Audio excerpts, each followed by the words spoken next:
City news కి స్వాగతం. ప్రభాకర్, నేను కాంగ్రెస్ పార్టీ సీనియర్ నాయకుడిని, అదేవిధంగా చిరంజీవి అభిమాని. భూపేష్ నగర్ గత గాదరి చంద్రయ్య 50 సంవత్సరాల నుంచి వరంగల్లో నివసించి ఇక్కడ గవర్నమెంట్ ఇచ్చిన పట్టాలు ఆ రోజు బసరా సారయ్య గారు ఇవ్వడం జరిగింది.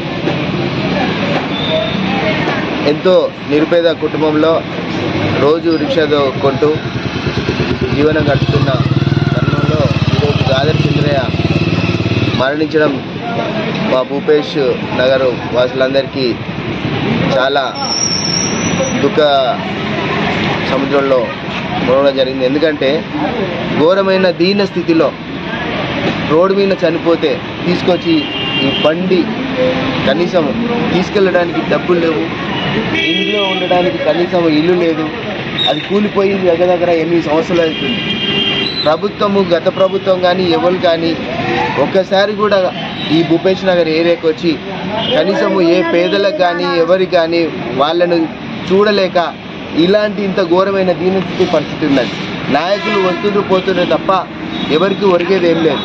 ఇకనైనా కళ్ళు తెరిచి ఇట్లాంటి నిరుపేదలకు వాళ్ళకి ఒక ఉండడానికి నీడ కానీ లేకపోతే జీవనోపాధి కానీ చేసినట్లయితే బాగుంటుంది.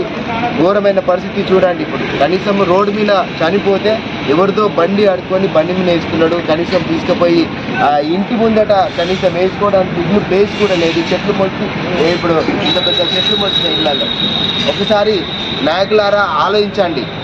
మనము కోట్లు సంపాదించుకోవడం కాదు, పేదలను మనం ఎంతవరకు ఆదరడం, ఓట్ల కోసం వచ్చి ఓట్లు వేయించుకోవడం కాదు. కానీ ఇలాంటి నిరుపేదలను మనం ఆదుకున్నప్పుడే దేవుడు కూడా మన వెనుక ఉంటాడు, మనకు కూడా ఎంతో పుణ్యం చేసుకున్న వాళ్ళం అవుతాం. కాబట్టి ఒకసారి ఈ దీనస్థితిని ఆలోచించండి నాయకులారా. అదేవిధంగా గవర్నమెంట్, మున్సిపాలిటీ కానీ, కమిషనర్ కానీ, కలెక్టర్ గారికి దయచేసి వారికి ఇకనైనా వాళ్ళని గుర్తించి కనీసం ఆ ఇల్లు కూలిపోయి ఉన్నది, ఆ ఇంటి కనీసం ఆ ఇల్లు అయినా ఇప్పించవలసిందిగా కోరుతున్నాను. ఎందుకంటే లాస్ట్కు పోయిన 2 సంవత్సరాల కింద వాళ్ళ భార్య కూడా చనిపోయినప్పుడు కూడా నేను ఆర్థికంగా సాయం చేయడం జరిగింది. ఇప్పుడు కూడా నేను చేస్తున్నా. అది నేను కాకుండా కూడా చాలా నాయకులు గుర్తించి వాళ్ళకున్న వారికి, వాళ్ళ కొడుకు ఒకడు ఉన్నాడు, వాడు కూడా పిచ్చోడైపోయి ఆ రోడ్లెంబడి పట్టుకొని తీసుకొని అడుక్కొని తింటుంది. కాబట్టి మీకు ఇది తెలియజేసేది ఏంటంటే వీళ్ళని గుర్తించి వారికి సరైన న్యాయము నాయకులు కానీ, గవర్నమెంట్ కలెక్టర్ కానీ, లేకపోతే మున్సిపాలిటీ చైర్మన్ కానీ అందరూ ఒకసారి వీళ్ళ పైన స్పందించి వారికి న్యాయం చేయవలసిందిగా కోరుచున్నారు.